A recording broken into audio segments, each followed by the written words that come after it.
என்ன தனிமையா விட்டுட்டு போயிட்டாரு பாஸ்டர். என் பிள்ளைகளை என்னையும் தனிமையா விட்டுட்டு போயிட்டாங்க பாஸ்டர். தனிமையா விட்டுட்டு போயிட்டாங்க பாஸ்டர். நான் அப்படி நம்பினல்ல. உங்களுக்காக தானே எல்லாத்தையும் விட்டுட்டு வந்தேன், உங்களுக்காக தானே எல்லாத்தையும் தூக்கி போட்டேன்.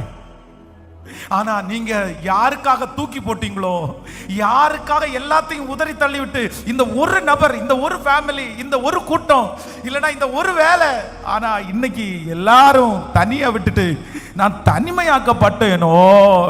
ஓ ஏலி ஏலி லாமா சதத்தானி, என் தேவனே ஏன் என்னை கைவிட்டி, ஏன் என்ன தனியா விட்டீங்க அப்பா? ஏன்பா என்ன தனியா விட்டு போனீங்க? ஏமா என்ன தனியா விட்டு போனீங்க? அம்மா மறந்தாச்சு, அப்பா மறந்தாச்சு, இன்னும் ஒரு 10 வருஷம் தாண்டி நீங்க செத்துருக்க வேண்டியதானே. என்னை இப்படி தனியா விட்டுட்டு போயிட்டீங்களே.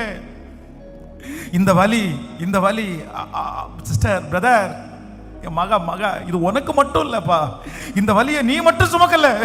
கல்வாரி சிலுவையில் அந்த 7 வார்த்தையை பேசும்போது அவர் அந்த வலியை சுமந்தார். அவருக்கு கைவிடப்பட்டதனுடைய வலி அவருக்கு தெரியும். நீ கைவிடப்படும் போது எப்படி இருப்பேன்னு அவருக்கு தெரியும்.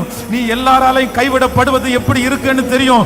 உன்னுடைய வலி அவருக்கு தெரியுமானால் உங்களுக்கு உதவி செய்யாம எப்படி இருப்பாரு? இப்ப யார் உங்களை விட்டு போய் அந்த இடம் வெறுமையா இருக்குதோ, அந்த இடத்தை நிரப்புகிற ஒருத்தர் இருக்கிறார். அந்த இடத்துல அலங்கரிக்கிற, இதோ இந்த பிரேயர் நடந்து கொண்டிருக்கும் போதே கர்த்தருடைய சுத்திகரிப்பு, ஆண்டவருடைய ஃபில்னஸ் அநேகம் பேர் மேல ஊற்றப்படுகிறத நான் பார்க்கிறேன்.